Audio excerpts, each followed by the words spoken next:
لەسەرێکی ترە پێویستە ئاوڕێکیش لە مووسڵ بدەینەوە.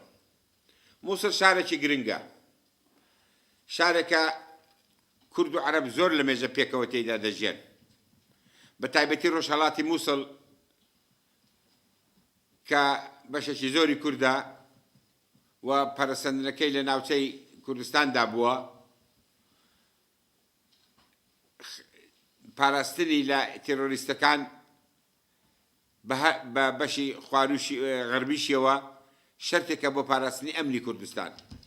خوا نەخواستە مووسڵ بکەوێتە دەست تێرۆریستەکان، خەتەری چالاکی تێرۆریستی لە دهۆک و هەولێر و کەرکووک زیاد دەکات و سلێمانیش دەگرێتەوە.